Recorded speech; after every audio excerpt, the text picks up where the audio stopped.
น้อมอย่างพระสงฆ์สาวกหมู่ใหญ่ผู้มีทิฏฐิอันหมดจดและงดงามโดยเสียงก้าวของข้าพเจ้าขอถวายความเคารพนอบน้อมไว้สามายังครูบาอาจารย์พระเถระเจ้าพระภิกษุส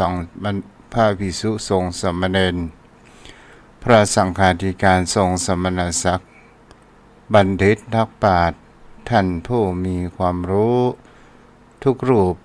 ทุกตนทุกองค์ที่มีขึ้นหัวใจเป็นธรรมะและขอเจริญสุขสวัสดีไม่ยอมพ่อออกไม่ออกสถายมพ่อยมแม่พ่อหมอนแม่หมอนพ่ออุ้ยแม่อุ้ยปีป่าน้าอาท่านผู้ฟังผู้มีใจบุญทุกท่านที่ติดตามรับฟังธรรมะยามแรงทางสถานีวิทยุเพื่อการศึกษาพระพุทธศาสนาและวัฒนธรรม104.5 เมกะเฮิรตซ์และทางคลื่นธรรมะคลื่นสีขาวชาวประชาในการส่งริ่งสัญญาณไปในเครือข่ายในการที่ออกรายการนี้ก็คือในการส่งลิงก์สัญญาณจากวัดทุ่งประเก็ตทางอินเทอร์เน็ตไปณสถานที่ตั้งสถานีวิทยุก็คือวัดไฟหินตำบลสุเทพอำเภอเมืองจังหวัดเชียงใหม่โดยความเมตตาธรรมของท่านอาจารย์พระครูสมุวิศวรวรกิจโจผู้อำนวยการสถานีวิทยุเจ้าอาวาสวัดไฟหินผู้เปี่ยมร้นไปด้วยความเมตตาธรรมตลอดจนถึงท่านอาจารย์พระครูอภิวัตรวัฒนาวิกรมวันนี้เรามาอยู่กับกันเดือนสุดท้ายปีพุทธศักราช2566คือวันที่1 ธันวาคมพุทธศักราช2566วันเวลาผ่านไปสิ่งที่เราได้มานั้นก็คือชีวิตใหม่สิ่งที่เราสูญเสียไปนั้นก็คือชีวิตที่มันเป็นอดีตวันเวลาของคนเรานั้นมันก็เรามาดูสังเกตอย่างปีพุทธศักราช2566สุดท้ายมองเป็นเดือนมันก็มาถึงวันสุดท้ายพอดีหรือว่าเดือนสุดท้ายพอดีจากนี้ไปถ้าเป็นสัญญาณเตือนของเปรียบเหมือนดั่งชีวิตมนุษย์ผู้คนเฮาถ้าอุปมาคนเหมือนดั่ง2566ตอนนี้ก็เป็นสัญญาณเตือนนับถอยหลังตั้งแต่วันนี้เป็นต้นไปแหม30 วันนับจากนี้ไปศรัทธาญาติโยมทั้งหลายถ้าเฮาอุปมาเหมือนหนึ่งชีวิตเฮาและถ้าเฮารู้เวลาเฮาจะควรทำอย่างดีชีวิตของคนเฮาก็หมดลงไปทีละเล็กทีละน้อยแบบโดยโมโหตัววันนี้เราก็มาอยู่การรับฟังธรรมหลักธรรมคำสอนขององค์สมเด็จพระสัมมาสัมพุทธเจ้าโดยการที่อัตมภาพพระครูไพศาลสูตรกรจะได้อุจา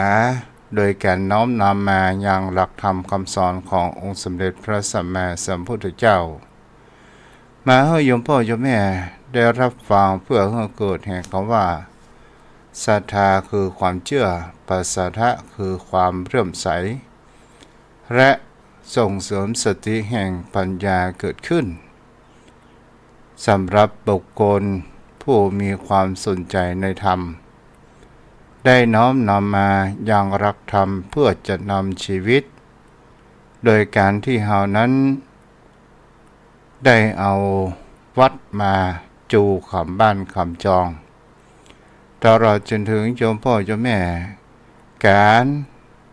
มาวัดได้ก็ตามและเฮามารักษาศีลมาฟังธรรมปฏิบัติธรรมมาฟังธรรมะกันนี้ก็คือเป็นการสั่งสม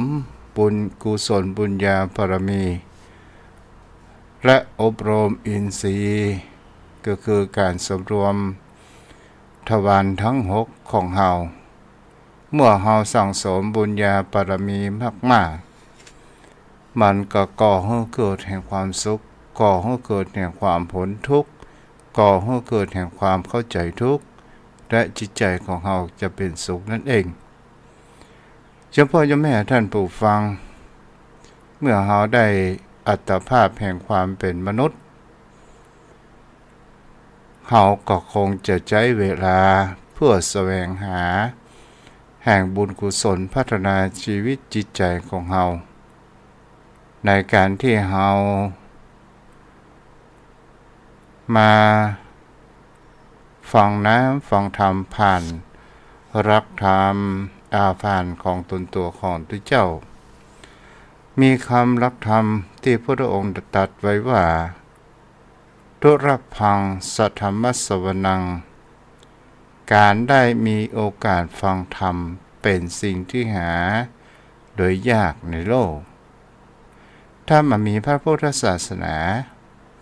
มันมีพระพุทธเจ้าตรัสรู้ในโลกแล้วก็คงจะมามีคำสอนอันเป็นธรรมะอันเป็นสิ่งที่ดีของพระพุทธองค์จะปรากฏเกิดขึ้นได้นี่บุคคลเฮาร้องว่าถ้าเฮาบ่มีองค์สมเด็จพระสัมมาสัมพุทธเจ้าและตรัสเกี่ยวกับเรื่องบุญเรื่องบาปคนเฮานั้นจะบ่ฮู้โทษแห่งการทำบาปบ่ฮู้คุณบาปคุณโทษและเฮาก็จิตใจของเฮาก็จะมีการฆ่าสัตว์เป็นประกรรมรักทรัพย์ประพฤติผิดในกรรมและการหลอกลวงอันนี้เฮาก็ลองดูสังเกตและพิจารณาดูว่านั้นก็หมายถึงคำว่าศีลในที่นี้จิตใจมนุษย์ของคนเฮาในความเป็นมนุษย์เกิดขึ้นได้มนุษย์แปลว่าผู้มีจิตใจอันสูงส่งแต่บางครั้งบางคราวผู้คนถ้าเฮาบ่มีศีลบ่มีธรรมเฮาจะเห็นได้ว่ามันก็มีการบูชายันนับถือผีต่างๆนานาและเฮาการบูชายันนั้นฆ่าสัตว์เส้นไหว้กันไปหลายสิ่งหลายอย่างเกิดขึ้นแต่ถ้าคนเฮาบ่ฮู้ในสิ่งเหล่านี้แล้วโยมพ่อโยมแม่ท่านผู้ฟังเฮาก็คงจะประต่างการที่จะแย่งพื้นที่ที่เฮาจะอยู่บนโลกใบนี้โยมพ่อโยมแม่ก็ลองสังเกตและพิจารณาดูว่าเมืองใดปัจจัยเมืองพุทธเขาจะหันมีแต่ความวุ่นวายต่างๆนานาหลายสิ่งหลายอย่างเกิดขึ้นเจ้าพ่อเจ้าแม่ท่านผู้ฟังก็ลองพิจารณากันไปตัวเนาะกันเดียวเราก็จะได้สนทนาธรรมกับปนานสายยัน เจริญพรปนานเดี๋ยวกันเด้อปนานเด้อคุณยิ่งครับ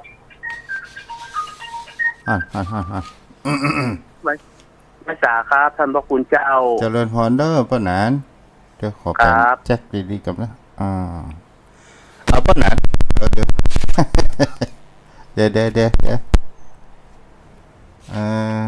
ฮัลโหลครับได้ยินครับท่านพระคุณเจ้าได้ก่อนเลยครับได้แล้วเนาะครับไม่สาครับได้ยิน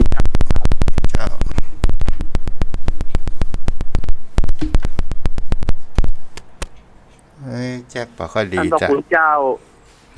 ครับได้แล้วครับละพ่อหนานคำว่ามนุษย์เนี่ยซึ่งแปลว่าเฮาแปลง่ายๆก็ว่าสัตว์ผู้ประเสริฐสัตว์ผู้ประเสริฐก็หมายถึงสัตว์ผู้มีจิตใจอันสูงส่งเพราะนั้นว่าผู้คนเฮานี่เขาว่าจิตใจอันผู้สูงส่งมีรับธรรมคำสอนของพุทธองค์อยู่5ประการเกี่ยวกับคำว่าที่ว่ามนุษย์ตัวเป็นมนุษย์จิตใจเหมือนสัตว์นรกอย่างนี้เป็นต้นมนุษย์เนริยิโกอีเนาะครับมนุษย์เดรัจฉานมนุษย์มนุษย์โสคือมนุษย์ในร่างของเดรัจฉานมนุษย์เทโวมนุษย์ในร่างของในร่างของเทวดาแล้วก็มนุษย์ผู้มีจิตใจสูงมนุษย์เป็นผู้ประเสริฐแต่ท่านพระคุณเจ้าเฮาลองแต่มันจะประเสริฐได้ถ้าว่าเฮามามีรับธรรมคำสอนของพุทธองค์เนี่ยจิตใจของคนเฮานี่มันจะมีต่างๆแม้กระทั่งปัจจุบันถึงมีศีลธรรมแต่คนเฮาห่างเหินแห่งศีลธรรมมันก็ก่อให้เกิดเห็นเขาว่าตัวเป็นมนุษย์แต่จิตใจไปเป็นอย่างอื่นประการแรกก็คือมนุษย์เนรยิโกม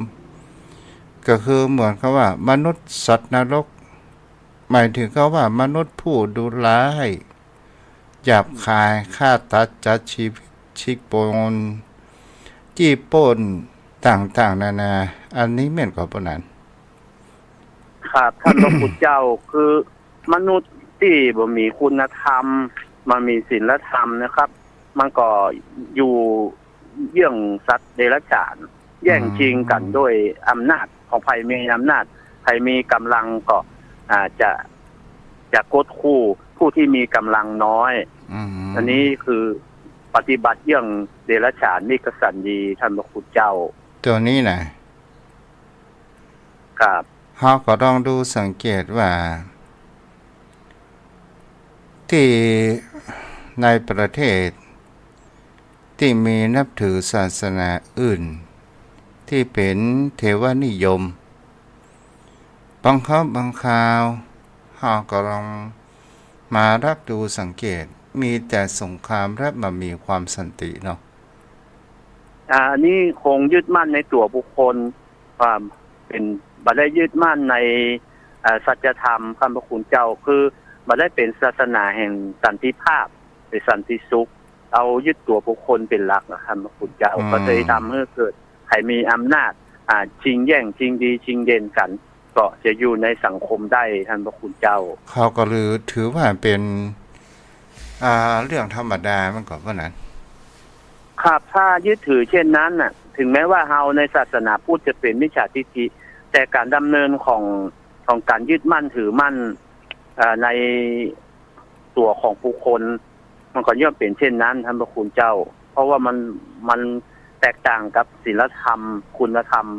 ที่เกิดทำให้เกิดความเมตตาความให้เกิดอยู่ด้วยกันร่วมในสังคมอย่างสันติสุขมันก็ย่อมมีการจริงดีจริงเด่นเกณฑ์ค่าการใครมีอำนาจก็อยู่ได้ถ้าใครมีอำนาจน้อยก็ถูกข่มขู่รังแกนะท่านพระคุณเจ้าเพลงต่างๆนานาเนาะ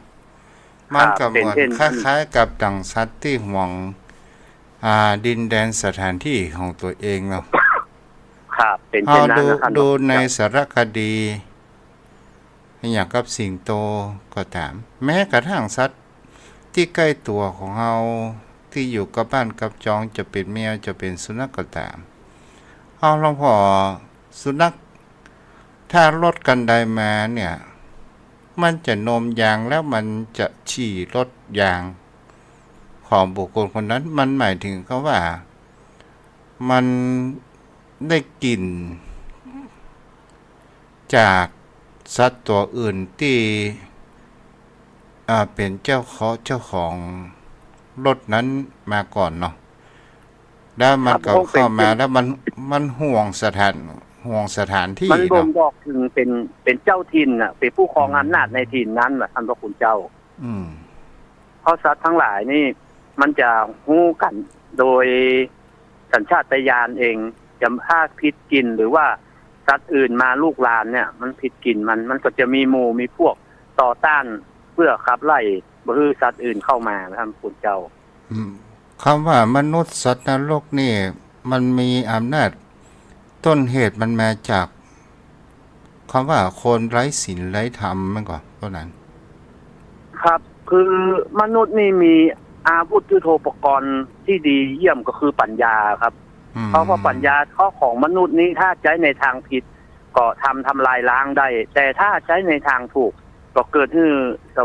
ความอยู่ร่วมกันอยู่เย็นเป็นสุขด้วยสันติภาพดังนั้นถ้ามนุษย์มันมีศีลธรรมกำกับแล้วย่อมตกไปอยู่ในทางที่ชั่วหรือว่าทำลายล้างได้ท่านพระคุณเจ้าแต่ถ้ามีศีลมีธรรมมีคุณธรรมก็จะยืนอยู่ในสังคมได้อย่างสันติสุขครับเจ้าต่อมาพระนานมนุษย์สเปโตหมายถึงเขาว่ามนุษย์ร่างกายเป็นมนุษย์แต่จิตใจเหมือนเปรตนั่นก็ครับจิตใจเหมือนเปรตครับจิตใจโหดร้ายอำมหิตเนี่ยท่านพระคุณเจ้าอันนี้มันเกิดมาจากเพราะอำนาจอะไรอย่างฮะครับเปรตนี่อำนาจของความมันจะเป็นความโกรธและความหลงนะท่านพระคุณเจ้าความโลภเหมือนกันความโลภครับความโลภอยากได้ของผู้อื่นโลภอยากได้ของเขาตัณหาเนาะครับก็คือเป็นมันมีความยึดมั่นมีตัณหามีความอยากแล้วก็อุปทานยึดมั่นถือมั่นก็ทำให้เกิดความโลภโดยที่บ่แบ่งปันสังคมโดยที่บ่เจือจานให้กับบุคคลอื่นนั้นเป็นตัวเหตุให้สู่อบายภูมิก็มีนรกเปรตสุรกายพวกนี้ท่านพระคุณเจ้าโมตลอดจนถึงขโมยขจรชิงวิ่งราวทรัพย์ต่างๆนานาเนาะพนันเนาะครับอันนี้ก็ด้วยเหตุที่ว่าบ่ได้ประพฤติบัติศีลธรรมก็มีความโลภเป็นที่ตั้งนะท่านพระคุณเจ้าโลภอยากได้ของผู้อื่นนะครับถ้าว่ามาเอาของวัดของวานี่เนาะก็พิษเต็มๆนะท่านพระคุณเจ้าว่าของวัดของวานี่ก็ถือว่าเป็นของที่เป็นของสงฆ์นะท่านพระคุณเจ้าเพื่อไว้เพื่อให้สงฆ์ได้ใช้เพราะพระสงฆ์ในศาสนาของเฮานี่ถือว่าเป็นผู้ที่มีส่วนหนึ่งของศาสนาครับที่จันลงพระพุทธจังลงศาสนาไว้เพื่อนำคำสอนมาเผยแพร่ให้กับพระนานลงพิษลงพิษประเด็นก็คือ เอาของวัดของวาไปเป็นของตัวมนุษย์สเปโตเนี่ยมีร่างกายเป็นมนุษย์แต่จิตใจเป็นเปรตครับเปรตในร่างของมนุษย์นะครับเปรตในร่างมนุษย์ท่านพระคุณเจ้าแต่ใดก็บ่พอเตื้อเนาะครับความพอนี่ของคนที่มีความโลภนี่จะบำบิดพอคนมีความอยากมีตัณหาจะบอกรู้จักคำว่าปอครับจะกอบโกยถึงแม้ว่าจะเหลือกินเหลือใช้ก็กอบโกยอยู่ถึงแม้จะเป็นทางที่ทุจริตก็เอาอยู่ครับด้วยอำนาจของเพราะนั้นไวสาครับโอ้ถึงว่าเป็ดที่เขาว่าหัวเต่าหัวใหญ่คอเต่าเข็มเนี่ยมันมีเป็นปริศนาก็ว่าเป็นอย่างไรพ่องเป็นทั้งสองท่านพระคุณเจ้าคืออาจจะมีตัวตนเพราะว่าอย่างพระสารีบุตรได้เห็นก็ได้ทูลถามพุทธเจ้าก็ว่าก็เหมือนดังเช่นที่เธอเห็นเพราะพุทธเจ้าท่านได้เห็นแล้วแต่ว่าบ่มีพยานท่านก็บ่สามารถที่จะพูดกับภิกษุสงฆ์ทั้งหลายได้เมื่อมีพระภิกษุสงฆ์ได้เห็นเพื่อก่อนบอกว่าก็เป็นเช่นนั้นอย่างที่เธอเห็นอีกอย่างหนึ่งที่ท่านพระคุณเจ้าว่าเป็นคล้ายๆเป็นกุศโลบายหรือว่าเป็นอุทาหรณ์ที่ฮือสอนว่าอาการที่เป็นโรคของเปิ้นนะมันเป็นเปรตมันบ่ใช่ของเฮาเป็นของสงฆ์ของที่เพิ่นใช้คือกับพระสงฆ์ก็ที่ว่ามีปากเข้ารูเข็มแล้วก็ผลวิบากกรรมครับท่านคุณเจ้าที่ได้กระทำ เฮาก็อย่างเป็ดมันก็เป็นสิ่งที่ปรากฏในพระไตรปิฎกอ่าที่อ่าเขาคิดจะกุดเนาะครับที่เขาคิดจะกูดแต่ในยุคหลังมานี่ก็ผ้ามาลัยครับผ้ามาลัยนี่จะยุคหลังของพุทธเจ้าครับแต่เนี่ยสมัยพุทธเจ้านั้นจะมีพระโมคคัลลาครับที่สามารถมีอิทธิฤทธิ์ไปดูเปรตในนรกได้แต่ว่ายุคหลังต่อมาก็คือผ้ามาลัยครับผ้ามาลัยพ้นโลกนี่จะอยู่ในยุคหลังของพุทธเจ้าครับแต่อยู่ในยุคของศาสนาปัจจุบันนี้ท่านพระพุทธเจ้าที่แน่ๆเฮาก็หันเป็ดดิบอยู่แล้วเนาะเพราะนั้นเนาะอ๋ออันนี้เปรตดิบนี่เห็นได้ชัดครับท่านพระคุณเจ้าคือประพฤติผิดจากคำนองคองธรรมมีความโลภความโกรธความหลงอันนี้เป็นเปรตในโลกมนุษย์ครับอันนี้มองเห็นได้ชัดครับอันนี้ตกนรกทั้งเป็นในโลกมนุษย์ครับท่านพระคุณเจ้าเฮาก็ลองศึกษาและลองดูคำว่าเฮาตีความหมายคำว่าเปรตตัวนี้ก็เหมือนกับว่าเป็นตัวก่อให้เกิดแห่งความลุ่มหลงเป็นตัวก่อให้เกิดแห่งความยึดมั่นถือมั่น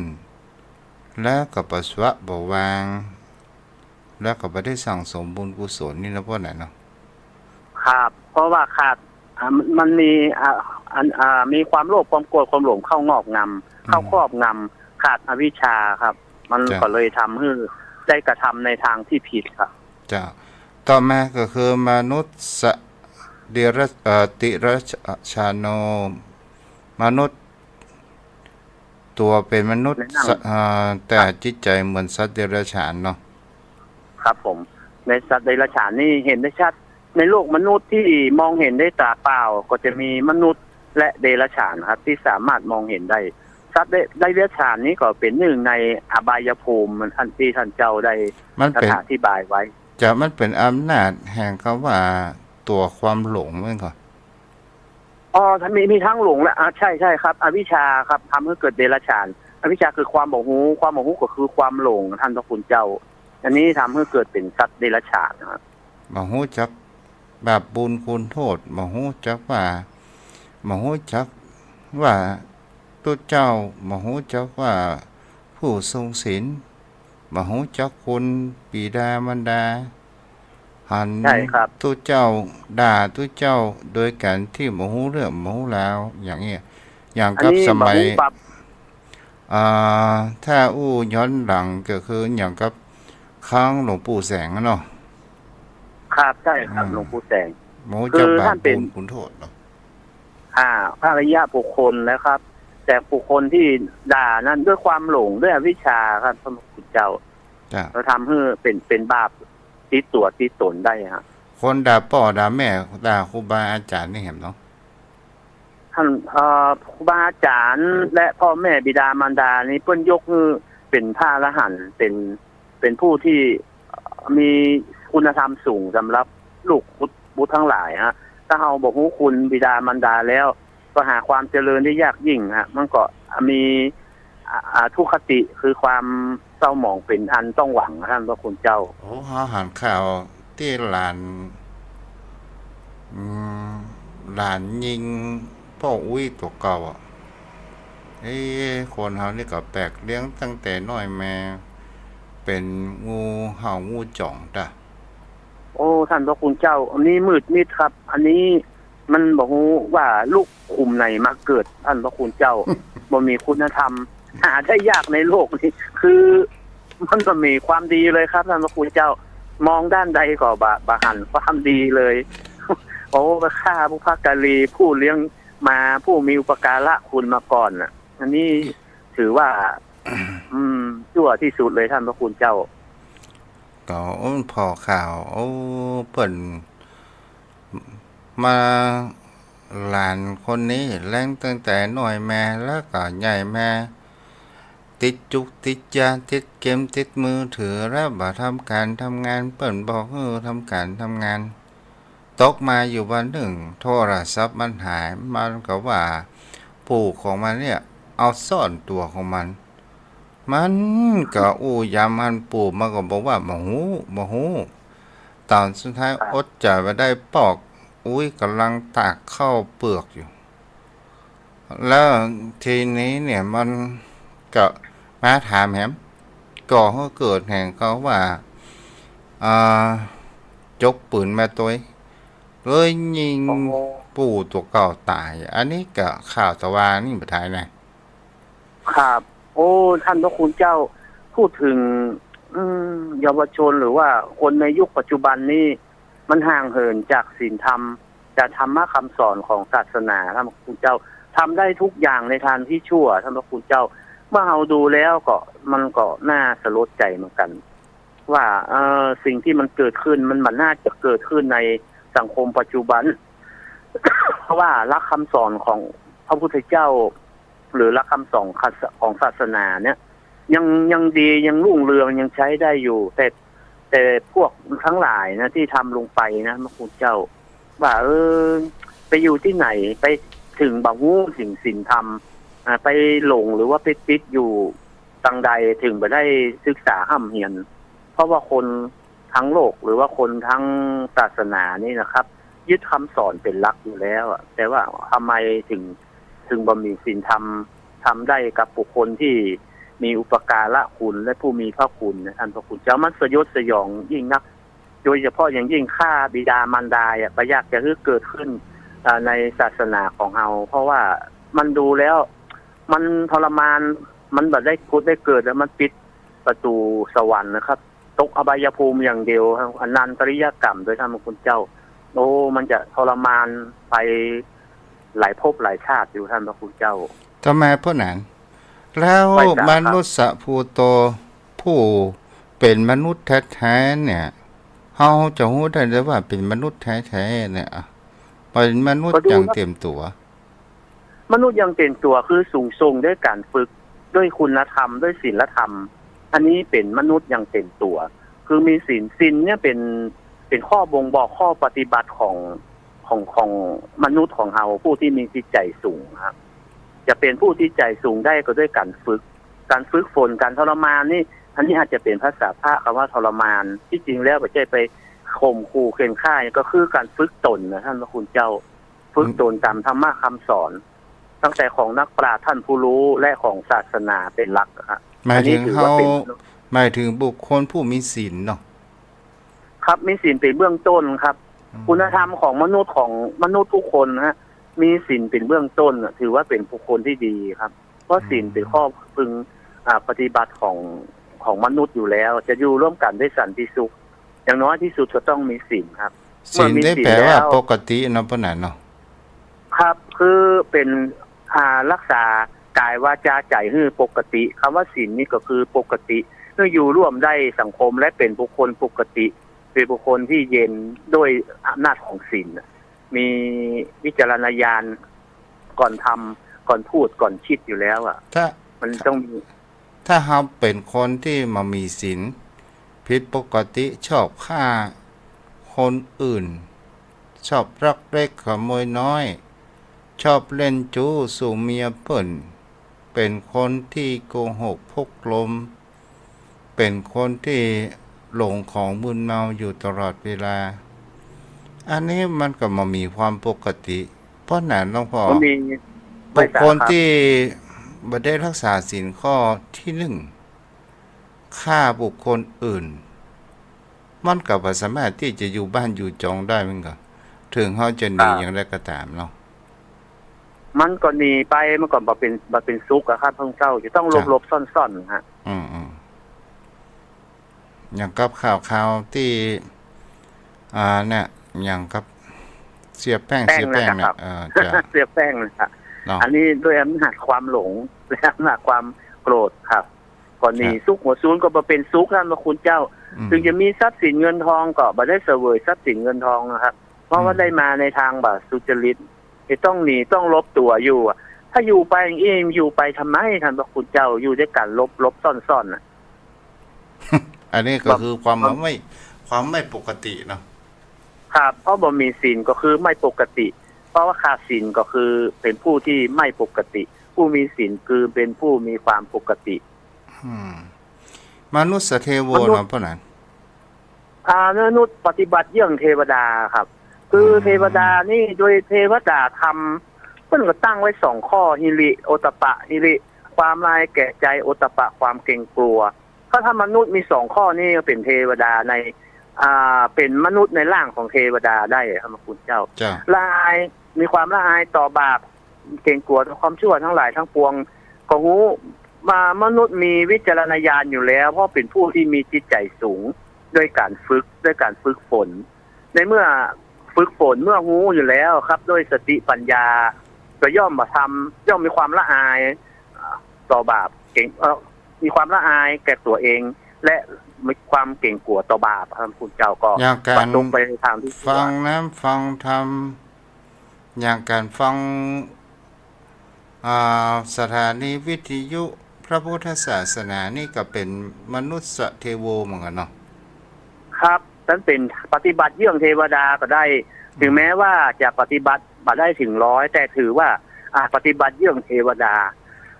เป็นมนุษย์ในร่างของเทวดาได้ท่านพระคุณเจ้านำน้ำธรรมคำสอนไปปฏิบัติอยู่กระทำในใจอยู่เพื่ออยู่เป็นสุขเพื่อทำกองสุขที่กองทุกข์ทั้งหลายทั้งปวงให้สิ้นไปครับแล้วก็มันไหว้พระสวดมนต์เนาะครับการไหว้พระสวดมนต์นี่คือทำให้ใจเป็นสมาธิเมื่อใจเป็นสมาธิแล้วก็มันมีความตั้งมั่นแล้วก็พึงระลึกได้ว่าสิ่งไหนดีสิ่งไหนชั่วครับคือการกระทำทุกอย่างมันจะมีสติมีสมาธิควบคุมอยู่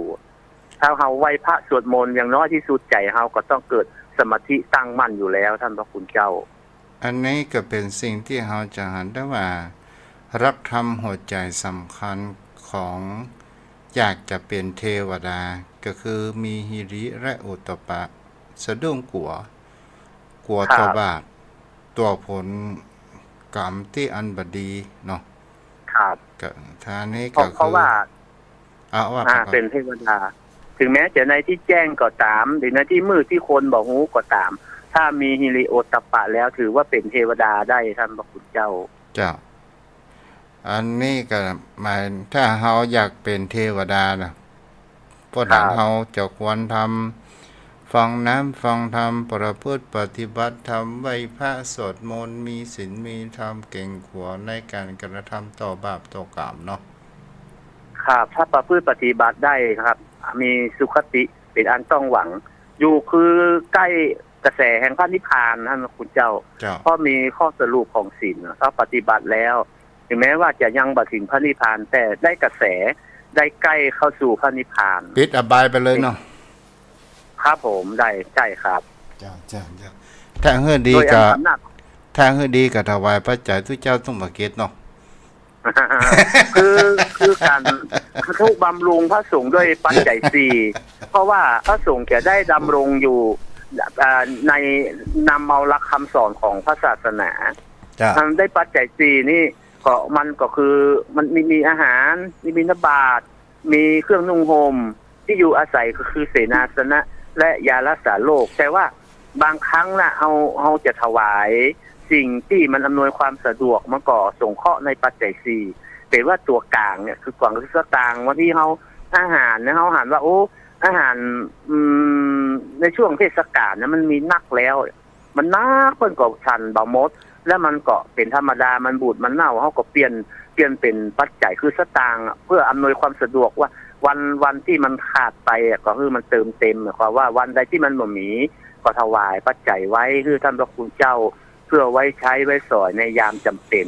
เมื่อมันขาดแคลนบิณฑบาตก็คือขาดแคลนอาหารก็คือท่านพระคุณเจ้าได้ไปจับจ่ายซื้อตามความสะดวกสมควรแก่สมณะบริโภคท่านพระคุณเจ้ามันจะเป็นเรื่องที่ไว้สาครับทุกเจ้าโอเล่นมาได้มันเป็นคือมันเป็นหน้าที่ของพุทธศาสนิกชนท่านพระคุณเจ้าที่จะพึงกระทำเป็นหน้าที่ยมพ่อยมแม่ท่านผู้ฟังก็เถื่อกี่บำนาญดูบำนาญผู้สูงอายุตามกำลังท่านพระคุณเจ้าครับคืออย่างนี้นะครับเรื่องทานเนี่ยมันเป็นการจันลงไว้ให้อยู่ตั้งอยู่ได้ครับเพราะว่าเป็นเหมือนกับว่าการเอาจิตเอาใจกันนั่นก่อนว่านั้นแม่นครับท่านพระคุณเป็นการสงเคราะห์กันนะครับ จ้ะ มันเล็กๆน้อยๆมันตามกำลังนะครับที่พอจะทำได้ มันเพื่อหนึ่งบรรลบกวนตัวเองสองบรรลบกวนคนอื่นทำแล้วมันสบายใจมันเบิกบานนะฮะมันก็เป็นปัจจัยเกื้อหนุนอำนวยความสะดวกเขาจะไปถือว่า โอ้เปิ้นมันเป็นกิเลสตัณหามันบ่ใช่ครับเปิ้นก็พึงพิจารณาก่อนจะใช้อะครับ ปัจจัยเครื่องอำนวยความสะดวก แก่สมณะบริโภคนะครับมันก็ทำได้ถวายได้ครับ เพราะนั้น ไว้ เขา สาขา มาพูดในเรื่องนี้ต่อ เขา ไว้ ว่า ครับ ฟังธรรมตามการเวลาเป็นมงคลสูงสุดอันประเสริฐเนี่ยกาเรณะธรรมสวนังเอตัมมังคารมุตตมังเนี่ย ไว้ การ สา ฟัง ขา นั้ เป็น นม ฟั ง ง ค ธร ล รมเนี่ยก็คือหาฟังได้ยากมั้งครับพวกนั้น โอ้ท่านพระคุณเจ้าอย่างท่านเจ้าได้อธิบายไว้อะถ้าพระพุทธเจ้าบาอุบัติขึ้นมาท่านพระคุณเจ้า แล้วจะได้ฟังธรรมที่ไหนอะกว่าพระพุทธเจ้าจะอุบัติขึ้นมามันไม่ใช่ง่ายๆแค่ในช่วงอายุของเฮาหรือว่าเช่นป้าอุ้ยแม่อุ้ยเฮามันไม่มีพระพุทธเจ้าบังเกิดขึ้นเลยอะอันนี้มันพระพุทธเจ้าที่เปิ้นบังเกิดขึ้น 2,500 กว่าปีแล้วมีองค์เดียวครับและ ใน ต่ จั อก ไป รวาลนี้ป้อนานว่าไอ้อย่างเป็นสิ่งที่สำคัญที่สุดในจักรวาลนี้อ่ะ ที่สำคัญเหรอครับ เจ้า ท่านพระคุณเจ้าวันในจักรวาลนี้อย่างสำคัญเลยครับ เจ้าเจ้า ถ้าจะอู้ถึงสำคัญแล้วก็ชีวิตร่างกายเลยครับท่านพระคุณเจ้า ปัจจัยจักรวาลในตัวเฮาปัจจัยจักรวาลเนี่ย เดือนดาวนภาอากาศเนี่ยเจ้า อ๋อโลกอะครับ โลกที่อยู่อาศัยเหรอครับ เฮาอู้ไปแล้วในวงจรหมู่ดาวฤกษ์ดาวเคราะห์น้อยใหญ่เนี่ย สิ่งที่ ครับ ขาดไปได้ก็คือพระอาทิตย์เนาะ อ๋อมันเป็นที่มาคือพระอาทิตย์เนี่ย เมื่อมันเป็นสิ่งที่ทำให้โลกมีชีวิตอยู่ได้ท่านพระคุณเจ้า ที่เฮา สร มี รพ ชี สิ่ง วิต ทั้งหลาย ที่เฮามีชีวิตเกิดขึ้นมาได้นี่ก็เพราะว่าเฮามีพระอาทิตย์ไง มันมีพระ พุ อา ทธง ทิตย์ที่ ที่เฮารู้จักบาปบุญคุณโทษเพราะว่าเฮามีพระพุทธองค์อุบัติเกิดขึ้นในโลกที่ในพระรักกับนี้เนาะไม่ ครับ ว่า ใช่ครับ อืม ถ้าเฮาบ่มีพุทธองค์แล้วครับเฮาจะอยู่ด้วยมันมีศีลมีธรรมและมันก็จะแย่งจริงดีจริงเด่นกัน ครับผมใช่ครับ อายุ และ สั้ ศาน สนานะเป็นสิ่งที่จะลงจิตใจให้เฮาอยู่ด้วยสันติสุขครับถ้าพระพุทธองค์บาอุบัติขึ้นมาแล้วนะครับเฮาก็บ่ได้ฟังธรรมดังนั้นการฟังธรรมถือเป็นอุดมมงคลอันประเสริฐนะท่านพระคุณเจ้า เจ้า นี่ก็เป็น ที่ท่าน สิ่ง พระคุณเจ้าว่าฟังธรรมต่างการเป็นอุดมมงคลอันประเสริฐก็คือตามการนี่ก็คือว่าอันสมควรแก่เหตุอย่างวันพระวันศีลหรือว่าในรายการวิทยุหรือว่าในงานศพในงานขึ้นบ้านใหม่ หรือว่าในงานเทศน์ทั่วไปอันนี้เป็นฟังธรรมตามการละเวลาอันสมควรนะพระพุทธเจ้า ฉะนั้นบางครั้งบางคราวเนี่ยเพราะนั้นเฮาลองพอบางเตื้อบางหนเนี่ยเฮามาฮู้จักคุณค่าแห่งแสงสว่างของพระอาทิตย์ฉันใดบางครั้งบางคราวเฮามาหาแสงสว่างแห่งพระธรรมคำสอนอันเป็นปัญญาที่จะกำจัดในสิ่งที่เฮามาฮู้มาหานออกไปอันนี้คือเฮามาหาคุณค่าเฮาจะหาคุณค่าแห่งกรรมฟ้ามืดวันค่ำโดยอับแสงแห่งพระอาทิตย์และเราจะมีความหวาดวิตกว่าโอ้พระอาทิตย์ดับหายไปที่ไหนยะไม่ก่อปะนะ ใช่ครับ แม้กระทั่งความมืดเกิดขึ้นเราจะต้องรู้คุณของความแห่งแสงสว่าง เมื่อมันมีพระธรรมแล้วเราจะรู้คุณค่าของสัจธรรม โอ้ แต่ว่าเมื่อมันมีแล้ว ตอนเว เรา ลา เอา ที่พระกำลังร่างกายแข็งแรงดีอย่างดีเหมือนกับว่าจะอยู่เป็นอมตะโอ้เปิ้นอู้เรื่องศีลเรื่องธรรมโสจะไปแม่อู้ใกล้ถ้าอู้เรื่องราบเรื่องทราบว่าอู้เขาฆ่านี่เนาะ นี่เป็นถือว่าเป็นคนที่ประมาทในชีวิตท่านพระคุณเจ้า ตอนสุดท้ายตัว คน เก่า ที่ บ ป อก ระมาท ตัวเก่าบอกป้นความเจ็บ ความบ่สบายปอจะปังตาย ใช่ครับ มองมาเห็นสัจธรรมท่านพระคุณเจ้า เพราะนั้นเฮา ไว้ นี่ สาครับ เฮามองตัวนี้แหมตัวหนึ่งว่า คำว่าพยาธิโรคภัยไข้เจ็บมาเบียดเบียนเฮาอุปมาเหมือนยมทูตมาเตือนเรื่องเขาว่าเวลาของท่านใกล้จะหมดแล้วอีนะอยู่ในอินเดีย แต่ว่ามันถูกล้มไปโดยการแย่งชิงของศาสนาอื่นทำลายเผ่าโดยหมดสิ้นโดยใช้อำนาจนะครับท่านคุณเจ้าอันนี้ก็ถือว่าที่เฮาสืบทอดกันมาได้ก็คือศาสนธรรมอันมีพระสงฆ์องค์ข้าเจ้าเนาะถ้าบ่มีบุคคลพระสงฆ์องค์ข้าเจ้าสืบทอดมาเนี่ยเฮาก็คงจะบ่ได้เนาะบ่ได้ฟังธรรมอย่างบ่ได้ปฏิบัติกรรมฐานอย่างเนาะครับใช่ก็คงเป็นเช่นนั้นท่านพระคุณเจ้าบ่ได้รู้ธรรมะคำสอนบ่ได้รับคุณงามความดีจากแสงธรรมอย่างสักอย่างท่านพระคุณเจ้าอันนี้ก็ที่เฮาได้ไว้สาครับก็ไปปานนั้นไว้สาครับก็คือที่เฮาได้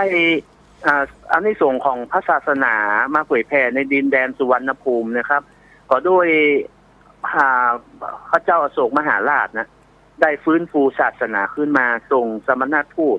มายังสุวรรณภูมิแล้วก็นำเอาคำสอนขององค์สมเด็จพระสัมมาสัมพุทธเจ้าได้มาเผยแผ่ให้กับชาวสุวรรณภูมิได้เป็นหลักแนวทางในการประพฤติปฏิบัติอันเป็นศีลธรรมจรรยาบรรณในปัจจุบันนี้ท่านพระคุณเจ้าถือว่าได้ปัญญาอันประเสริฐยิ่งจากศาสนาเป็นคำสอนที่มันเป็นมีคุณค่ายิ่งสำหรับถึงว่าแล้วเนี่ยตอนแรกๆเนี่ยเฮาพอเปิ้นข้ามน้ำข้ามทะเลมาอย่างขนาดเนาะพระเถระอย่างว่าพระโสนะกับพระอุตระท่านเจ้าก็มาด้วยความยากลำบากเพราะว่าในสมัยนั้นเทคโนโลยีอย่างนั้นก็มีครับต้องเรืออับปรางของอย่างต่างๆนี่ก็มันก็สูญหายไปบางอย่างบางประการที่เพิ่นเราติดตามมาโดยแต่ว่ายังดีที่เพิ่นได้เอาสติปัญญาที่เพิ่นได้สืบทอดมานำมาเผยแผ่ท่านพระคุณเจ้าเพราะนั้นบางครั้งบางคราวคนเฮามีแล้วเนี่ยมันลืมสิ่งที่มีประโยชน์ใกล้ตัวเพราะนั้นว่าแม่นก่อนครับคือบางทีเฮ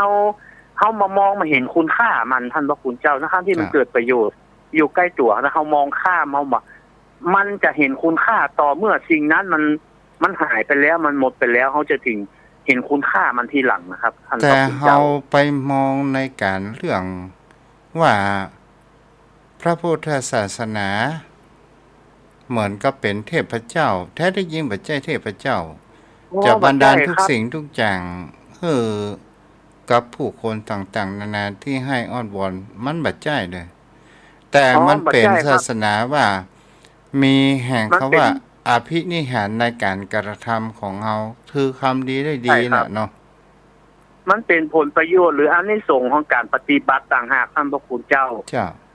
ในหลักศาสนาครับคืออานิสงส์ก็คือผลประโยชน์ที่ได้กระทำกรรมที่ได้กระทำไว้แล้วนะครับมันจะนำมาซึ่งประโยชน์โสติผล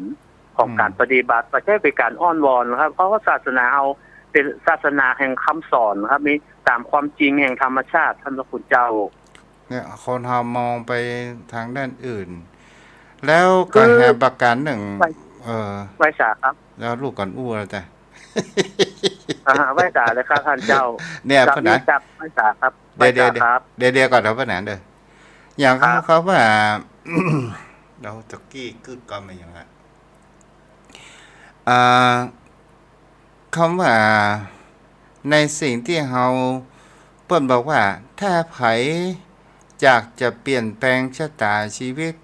ไหว้พระสวดมนต์ทำสมาธิแผ่เมตตาเด้อ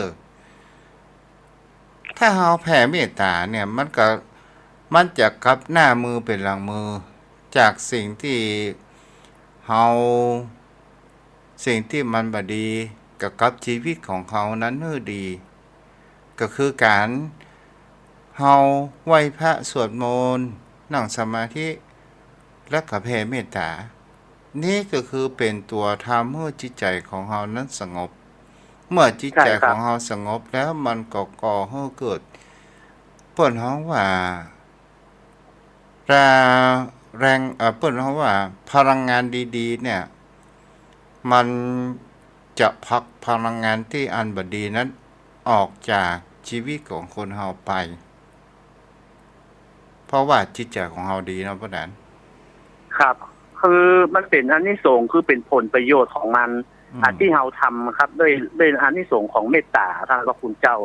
ใช่ครับที่ว่ามันเป็นแรงบันดาลใจครับสิ่งที่บดีออกไปทำให้เรามีกำลังใจเพิ่มทวีคูณขึ้นมาท่านพระคุณเจ้า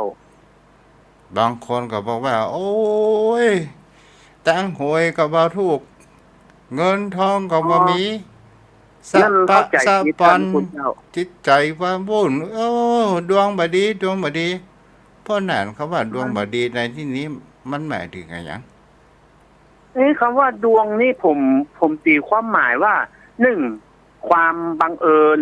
หรือว่าจังหวะโอกาสที่เกิดขึ้นโดยบ่คาดคิดเนี่ยท่านพระคุณเจ้ามันก็เป็นเรื่องปกติธรรมดาของทุกคนนะฮะบางทีมันยังเพิ่นเล่นเบอร์เล่นอย่างนะมันตกตาเทามันมี10คนแล้วเพิ่นเอาอันเดียวครับจกสลากได้มันตกตาเทามันไม่ใช่ว่าโอ้เฮาก็เคยทำบุญทำทานมันคนละเรื่องคนละประเด็นท่านพระคุณเจ้าไอ้เรื่องทำบุญทำทานนะทำความดีมันได้อยู่แล้วแต่ว่าจังหวะโอกาสของมันนะมันก็เกิดขึ้นเป็นบางอย่างมันเหมือนความวิริยะความเพียรน่ะถ้าบุคคลมีความเพียรถึงนั้นอย่าลำบากแต่ว่าอานิสงส์ของความเพียรมันก็นำมาซึ่งความอยู่เย็นเป็นสุขมีทรัพย์สิ่งของเงินทองที่เฮาเสาะได้หาได้ถ้าเฮาปฏิบัติตามหลักพุทธศาสนาท่านพระคุณเจ้าความจนเฮาก็จะลดน้อยถอยลงไปครับมันแก้ได้ครับความจนมันแก้คนเฮานี่มันมีอยู่อย่างนั้นก็คือคำว่ามันอยากจะได้เหมือนดั่งสมความคิดที่ตัวเองนั้นปรารถนามันบ่ได้เนาะเพราะนั้นมันไปได้ครับทุกอย่างถ้ามันมีได้ยังใจคิดหรือจะเก็บเอาไว้ที่ไหนครับมันได้บ้างเสียบ้างก็มันเป็นธรรมชาติของมันคือเฮาได้อยากได้ทุกอย่างทุกอันแล้วอย่างนั้นแล้วเฮาอย่าไปปึ้งไผ่จังใดเพราะมันอย่างมันก็มีหมดแล้วมันก็ต้องไปห้ามไปเงียนเด้อเป็นเจ้าคนนายคนแล้วใครจะเป็นทาสซะบ่เนี่ยใช่ครับถ้ามันจะมีไผ่มารับจ้างครับคือมันใช่นะท่านพระคุณเจ้าถ้ามันเป็นคนเจ้าคนนายคนมันสั่งจี้นิ้วทำหมดแล้วไผ่จะเป็นคนทำต่างคนมันก็เป็นเจ้าคนนายคนหมดแหละครับมันเป็นเรื่องธรรมชาติของมันครับมันต้องมีผู้บังคับบัญชาผู้ใต้บังคับบัญชาและผู้ปฏิบัติตามนะครับมันต้องเป็นธรรมชาติของมันอยู่แล้วแต่อันที่ส่งของเปิ้ลที่เปิ้ลเป็นเจ้าคนในคนเพราะว่ามีความขยันเปิ้ลอ่านหนังสือหนังหาเปิ้ลมันห้ำมันเฮียนแล้วท่านพระคุณเจ้าความลำบากของเปิ้ลมีเบื้องต้นนะครับโอ้ฝนตกฟ้าห้องก็ต้องไปห้ามไปเฮียนรับดึกดึงกลางคืนเพื่อที่จะหาวิชาความรู้อันนี้ส่งของมันก็คือได้ผลสำเร็จนะท่านพระคุณเจ้าเขาต้องปั่นปอนให้ลูกหลานเฮาใหม่ใหญ่แม่เป็นตุเจ้าเด้อครับพระคุณเจ้าเมื่อพูดถึงเรื่องของศาสนาคำสอนนี่นะมันต้องไปกับควบคู่คุณธรรมคือประเดี๋ยวชาวโลกมันมาได้เบี่ยงเบนมาทางคำสอนลูกมันเกิดมา2คนหนึ่งไม่ต้องตั้งเข็มไว้ละอันนี้จะเอาเป็นครูแห่งคนจะเป็นตำรวจมันบ่ได้บอกว่าอันนี้จะเอาไว้เป็นตุเจ้าเนยมันบ่ได้ตั้งมันความหวังไว้อย่างนั้นนะพระเจ้าไว้สาครับคนเมืองเฮาก็ตามคนไทยภาคกลางก็ตามคนอีสานก็ตามคนภาคใต้ก็ตามภาคเหนือเฮาก็ตามครับมันมีความพอใจในความเป็นไทยเพราะนั้นว่าแม่นก่อนใช่ครับท่านคุณเจ้ายังปัจจุบันเนี่ยคือประเพณีวัฒนธรรมของเฮาเนี่ยเมืองไทยล้านนาก็ดีภาคต่างๆมันมีอัตลักษณ์ของมันเป็นตัวตนแล้วทำไมต้องไปลุ่มหลงเอาประเพณีอารยธรรมของชาติอื่นมาใช้ครับคือมันบ่ใช่วิถีชีวิตของเฮามันตั้งแต่ดั้งแต่เดิมท่านพระคุณเจ้าเวลาจะหมดประเด็นเพราะนั้นเฮาโอ้ง่ายเฮาจะไปอู้กันอาทิตย์หน้านะโอ้ง่ายๆที่เฮาหันมากกันที่สุดชื่อไอ้เกี้ยวไอ้คำไอ้เสาไอ้มีไอ้พูดมันหายไปไหนหมดมันบ่ค่อยมีมันเป็นชื่อฝรั่งหมดแม้แต่กำอู้ท่านคุณเจ้าประเดี๋ยวมันก็อู้ไทยสนฝรั่งมาครั้งที่ก็อู้บ่ชัดนะ มันก็อู้กำฝรั่งมาปนกำไทยบางทีเฮาก็ฮู้พ้องบางทีเฮาก็บ่ฮู้พ้องว่ามันบ่ใช่ศัพท์ภาษาไทยเฮาเป็นศัพท์ฝรั่งเนี่ยมันจะถือว่าโก้หรือว่าเด่นอีท่านพระครูเจ้ากันแน่นะเอาละพ่อหนานเอาภาษาครับเอาเวลาเฮอกับแฟนรายการเอาพ่อหนานโอ้เด้อปีคนว่าโอ้ขอบคุณพ่อหนานตัวเองหน่อยที่เพิ่นรับฟังนะธรรมะร่วมกันครับผมศึกษาธรรมะร่วมกันครับขอกราบแทบใจเวสาเมตตาธรรมท่านเจ้าด้วยความเคารพอย่างสูงยิ่งท่านญาติธรรมทุกท่านครับที่เขาได้ศึกษาผู้ใคร่ในธรรมทั้งหลายครับขอให้ได้ธรรมะเหมือนกันครับครับขอบพระคุณครับขอบุญรักษาเด้ออนุโมทนาบุญโยมพ่อโยมแม่ท่านใดที่จะโทรเข้ามาติดตามทาง Facebook ก็มีตองพ่อหนานอินสมพ่อหนานเจ็ดสีและโยมปี่วาสนากันทวีฟังอยู่เจ้าสาธุค่าแม่ทองคำที่วงคำดอกอ่อนเสาหินเนาะเพราะว่าเราอ่อนบัดเดียวมันน่ากลัวเจ้าสาธุเจ้าโอ้แต่กะเอาแล้วแม่วลีมาแล้วเนาะเดือนเจริญพรแม่ลืมเปลี่ยนหมดเจริญพร0631639950แม่วรีเกษมพันธ์ตะกี้ก็เอาก้ามะนาวก้าโขดมาให้เนาะตลอดจนถึงอาหารการกินเอามาไว้ทำอาหาร0631639950 0631639950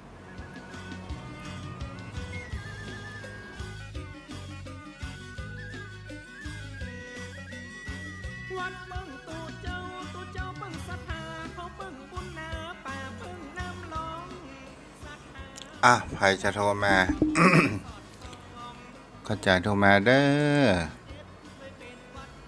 0631639950ถ้าดับปิ้งเย็นบ่อยอย่างนี้จะอ้วกปนานเต็ม2 ชั่วโมงนะวันหลังเลย0631639950โทรมาทักทายกันได้เด้อพี่น้องเมืองฝางกระถามเนาะเจริญพรไม่สาเจ้าพี่น้องเมืองฝางเนาะฟังถึงวันงานสวดมนต์4 โมงถ้าชอบฟังงานสนทนาธรรมนี่เจ้าโอ้ดีมันดีกว่าแม่มันถูกใจเจ้าอ่านเจ้าศึกษาธรรมะมาท่องละแต่ก่อนนอนวัดนอนลาเนาะบัดเดี๋ยวนี้ป่วยติดเตียงอยู่บ้านก็ฟังก็ทำนะโอ้ดีละมนุษย์เทโวเจ้าขอบุญกุศลนี้ช่วยขำช่วยจูเจ้าจิตใจเป็นธรรมจิตใจมีเมตตาจิตใจเป็นผู้มีศีลมนุษย์เทโวเนาะแม่เนาะแต่บัดใจขอลูกคือเป็นทหารตำรวจนะจะเป็นกำลังใจด้วยแม่เด้อแม่อยู่ไหนเนี่ยเจ้าขอบคุณบุญนักษาถึงท่านถึงเจ้าถึงท่านอาจารย์ตัวนะเจ้าจิตใจผ่องใสได้แม่เด้อเจ้า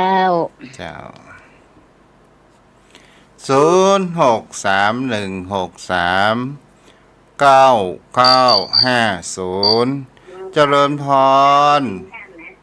เจ้าท่านพระครูเจ้าที่น้องเมืองฝางเจ้าเมืองฝางหนาวก็แค่ถามอย่างนั้นที่วันนั้นมีพระคุณเจ้าเป็นมาออกรายการเพื่อว่าที่ว่าอีสาเจ้าตัวบอกไว้มาว่ามันเป็นอย่างไรเขาเจ้าบอกเข้าใจไว้สาเนี่ยกันแม่เจ้าก็ไว้สายแล้วเป็นว่าเหมือนเขาไว้หมาอีกว่าก็ว่าเจ้าฟังบัดชัดเขาเจ้าฟังบัดชัดกะ เอาแม่ฟังตุก่อนเด้อจะ เจ้า คำว่าไหว้สาเนี่ย มันเป็นจารีตประเพณีของพื้นเมืองเหนือของเฮาและคำว่าสาเนี่ยตัวเจ้าตนนั้นเนี่ย มันเป็นภาษาบาลี มันซึ่งแปลว่าหมา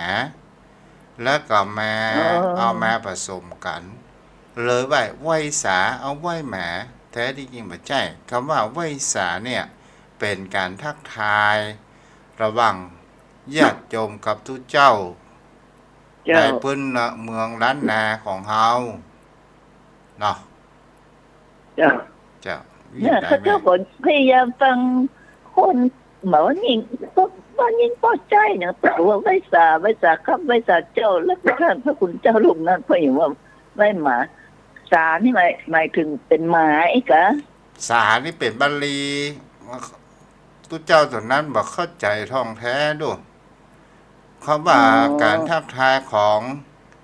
ระหว่างญาติโยมกับทุกเจ้าพื้นเมืองล้านนาของเฮาเนี่ย อย่างเขาว่าเจ้าบ้านไหว้สาเจ้าไหว้สาเจ้ามันก็ถ้าตุเจ้าทักทายเจ้าบ้านยินดีเด้อเนี่ยแม่ก็เจ้าแม่ก็บ่แม่เจ้าเฮาอู้เข้าใจเฮาจะไปเอามาสัมมาษณ์กัน อันนี้ต้องเฮือพ้นหนานอินสมนะมาหามันก่อนนะขอเอามาสัมมาษณ์กันแล้วก็ว่าตีความหมายว่าไหว้สาไหว้แหมบ่ใช่นั่นเป็นว่าจิตและความคิดมันบ่ตรงต่างหากแม่เจ้าบ่ผิดเนาะเจ้าเนาะบ่ผิดว่าได้อยู่เนาะไว้สาเจ้าอย่างนั้นบ่มีปัญหาหยังเฮาตั้งวันนั้นมาเขาเจ้าก็บ่กล้าเอาว่าเลยว่าสาธุเจ้าแต่จิตอีแม่บ่ใช่เอาคำว่าไหว้หมาเด้ออีมันมีหรอบ่มีเจ้าบ่มีเอาอู้กันซื่อๆเนี่ยนะแม่เจ้ามันเป็นการทักทายระหว่างล้านนาของเฮาระหว่างทุกเจ้ากับเจ้าบ้านทักทายกับไหว้สาเจ้าเฮาจะไปคิดว่าไหว้หมาเด้ออีมันใช่ดูเนาะถ้าตามภาคกลางเนี่ยนมัสการพระเจ้าก็ได้ยินว่าไหว้สาเจ้าเพราะว่าไม่ยินว่าพระเจ้าแม้แต่พระนางสายยานั้นก็ยังว่าไหว้สาแล้วพระคุณเจ้าลูกนั้นเดี๋ยวพระนั้นขอมาเคลียร์ตู้เจ้าบางคำบางคราวก็อู้หลงผิดเอาคำมาสัมมาษณ์กันเลยจ้าเพราะนั้นตู้เจ้าข้าเจ้าจะอู้เมินไปละคนอื่นคนจะรำคาญเจ้าเอาเพราะนั้นขอมายืนยันกรรมนี่กรรมต้องมีหลักฐานและยืนยันเอาเพราะนั้นสัญญาณโทรเข้ามาแห่งกรรมเด้อ0631639950พ่อหนานอินสมพ่อหนานเจสีก็ได้ขอยืนยันกันมั้งเนาะ0631639950พ่อหนานมาแล้วเนาะเจ้าพ่อหนานครับขอกราบแต่เวสาท่านเจ้านะครับท่านญาติธรรมทุกท่านครับอันนี้เป็นคำทักทายพระสงฆ์ด้วยความเคารพนอบน้อมครับคือไหว้สาเจ้าหมายถึงไม่ยิงตะกอนนี่นะครับเพิ่นจะอู้พระคุณเจ้านะบอกว่าพอใจไม่ยิงไปจ่าตัวว่าข้าเจ้าเช่นครูบาตะกอนผมยังจำได้ใจอยู่ไปไหนมาข้าเจ้าไปโรงเรียนมาเจ้าก็คือตัวเฮาเป็นเนนนะแล้วก็ไหว้กับครูบาอาจารย์ว่าข้าเจ้าใจนานอย่างแล้วต่อมาก็ไหว้สาครับพ่อหนานแบบอะไรคืออย่างท่านถ้าคุณเจ้านั้นที่เปิ้นบอกว่าสาคือหมาใช่ครับมันคนละซับกันคำว่าสาตัวเดียวนะมันแปลว่าหมาเดี๋ยวนี้ไหว้สามันไม่ใช่หมายถึงไหว้หมาครับคือกราบแต่ไตไหว้สาคือความนอบน้อมแด่พระสงฆ์มันเป็นทรัพย์เฉพาะครับใช้ในพระสงฆ์ในล้านนาของเฮากับแต่ไตไหว้สาในเมตตาบารมีธรรมท่านพระคุณเจ้าความเคารพอย่างสูงยิ่งเนี่ยครับถ้าย่อลงมาก็ขอไหว้สาเจ้าไหว้สาครับถ้าคนไทยก็ขอรับค่ะมันเป็นคำมันเป็นคำทักทายมันก่อนพ่อนะของท่านใช่เป็นคำทักทายพระสงฆ์ ในเขตล้านนาเมืองเหนือของเราครับ ใช้อย่างอี้มาตลอดเขาต้องแยกว่าล้านนาเมืองเหนือของเรานี่มันเป็นอาณาจักรหนึ่งนะครับมีภาษามีคำอู้เป็นของตัวเอง มีวัฒนธรรมของตัวเองครับ แต่ว่าเราอยู่ในประเทศไทยเขาก็เลยเอานมัสการมาใช้มันก็บ่ผิดครับ เพราะว่าเขาเป็นเมืองประเทศสลาดเนาะใช่ครับเขาเป็นประเทศสลาดของเปิ้นและเปิ้นผนวกเข้าเป็นประเทศไทยดังนั้นภาษาอย่างเราก็ต้องจำเป็นต้องใช้ของกลางในภาษาราชการซื่อกันแต่ว่าภาษาถิ่นภาษาล้านนาเขาก็ใช้ภาษาอีสานเปิ้นก็ใช้ของเปิ้นท่านพระคุณเจ้าภาคใต้ก็ใช้ของภาคใต้ครับทางเหนือก็ใช้ของทางเหนือของเราแต่ว่าอู้ถึงบาลีนะมันเป็นอย่างหนึ่งสาคือหมาครับศึกษาคือการศึกษาอย่างครับอันนี้มันเป็นเรื่องของเป็นเรื่องล้อเล่นกันในหมู่จะอู้เล่นครับท่านพระคุณเจ้ามันอู้เล่นละอันเฮาใครจะกึดนักไปก็ใครจะอู้เล่นอู้อย่างไปครับท่านพระคุณเจ้าครับขอกราบไหว้สาด้วยความเคารพอย่างยิ่งนะครับท่านพระคุณเจ้าดีละได้มายืนยันขออนุโมทนากับคุณจันจรเด้อเวลาหมดพอดีเด้ออายุวโนสุขพลังบุญปังรามียังตึงบ่ต้องรับพระราชกิน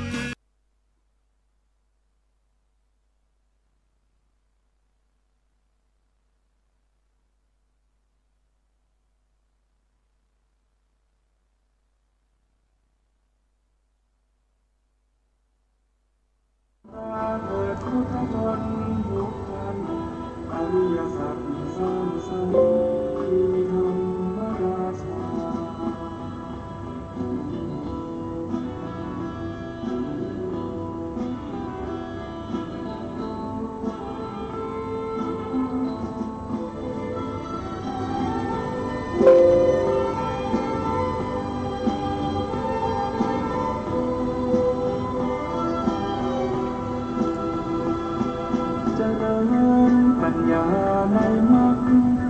องค์แปดเป็นหลักงามเลิศล้ำรู้เนื้อรู้ตัวไม่ตก